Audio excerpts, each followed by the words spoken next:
প্রিয় দর্শক, আসলে এসেছিলাম রিয়ামনের বাড়িতে খাইতে, না মাংনা খাইতে, তাই না? না, মাংনা খাইতে, মাংনা খাইতে। পরে আমরা খালি টিয়া দিছি সব করে।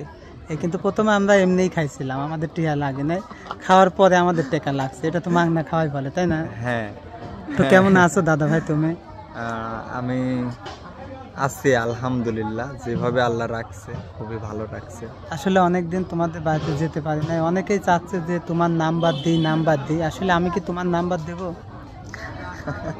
বলো। কিছু কিছু লোক আমি আসলে দর্শক বন্ধুরা, আপনারা আমার ভিডিও দেখেন, আমি সবাইকেই ভালোবাসি, কাউকে এক চোখে দেখি, সবাইকে আলাদা চোখে দেখি না, সবাইকে আমি ভালোবাসি।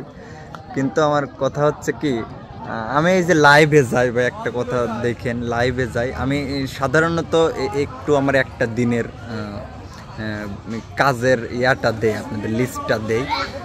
দেখেন বিগত 3 দিন আগে আমি গেছি হচ্ছে সিরাজগঞ্জ শুটিং ছিল। ওই জায়গায় শুটিং শেষ করে আসতে আসতে ফরিদপুর থানায় আসতে আমার টাইম লাগছে, রাত বাজে গেল তখন 9:30 10টা। তো 10টার দিক আসার পরে ওখান থেকে তো আর বাড়িতে আসার কোনো কায়দা নেই, আমার ওই দিক তো আপনি গেছেন। তখন মানিক ভাইয়ের বাসায় ছিলাম। সকাল 6টা 7:30টার দিকে আবার উঠে গেছি হচ্ছে টেবুনিয়া, মিমদের ওখানে শুটিং ছিল। তো ওখানে শট শেষ করি, আবার ওই জায়গায় আসতে পারিনি। তারপর আইসি হচ্ছে চাটমোহর, তার পরের দিন শুটিং। চাটমোহর শেষ করে আবার বাড়িতে আসছি। বাড়িতে আসার পরে হঠাৎ করে শুনি যে নানার অবস্থা ভালো না, বাঁচবে না। তো ইতিমধ্যে আমি তারপরে কি করলাম, তার পরের দিনও শিডিউল তো করতে পারলাম না। তো ডিরেক্টলি ওইখান থেকে আমি চলে গেলাম হচ্ছে সিরাজগঞ্জ গিয়ে আমার নানার অবস্থা ভালো না দেখলাম।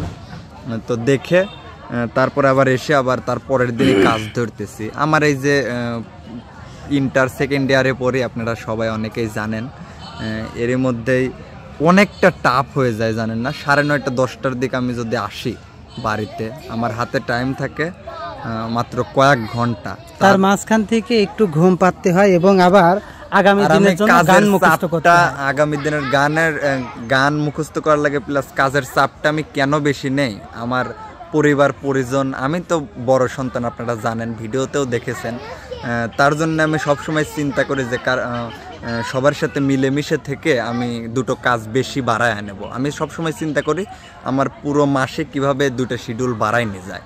এই জন্য আমি গান চেষ্টা করি বা নতুন অভিনয় নিয়ে আসার চেষ্টা করি। আর সবচেয়ে বেশি কষ্টের বিষয় কি জানেন? আমার মায়ের কাছেও দাদা, আমার মাও যদি আমাকে ফোন দেয়, আমি 2টা মিনিট কথা বলতে পারি না। আমার সবচেয়ে কষ্টের বিষয় যে আমি ও যে বাড়িতে ভিডিও করেছিলাম সেই বাড়িতে ও এখন থাকে না, এখন ভাড়া বাড়িতে থাকে, তাই না ভাইজান? হ্যাঁ। আমি আপনাদের কাছে অনেক করেছিলাম, কেননা আপনারা শুধু মনিরের নাম বাড়ি চান, আসলে উপকারের জন্য কিন্তু সবাই এগিয়ে আসে না। আমি নাম্বারটা আসলে দেবো কাকে, কে এগিয়ে আসবে, সবাই কথা বলতে চায়। আসলে আমি একটা কথা সব জায়গায় বলছি যে সবচাইতে গরিব যদি থাকে সে হচ্ছে মনির। আমি এখনও সামনেই বলতেছি, যার 1/2 শতক জায়গায় পারে ঘর, সেখানে 3টা ভাই বোন এবং মা বাবা থাকে। আর রিয়ামনি যদি মেয়ে মানুষ হইতো তাহলে এর অভাব হইতো না। ছেলে মানুষের জন্য আসলে অভাবটা রয়ে গেছে। পৃথিবীতে সব জায়গায় দেখতেন, যদি মেয়ে মানুষ হয় দেব করে বাড়ি ওঠে। মেয়ে মানুষ হতেও দেরি হয় না, বড় হতেও দেরি হয় না, টেকালা হতেও দেরি হয় না, স্বামী পাতেও দেরি হয় না।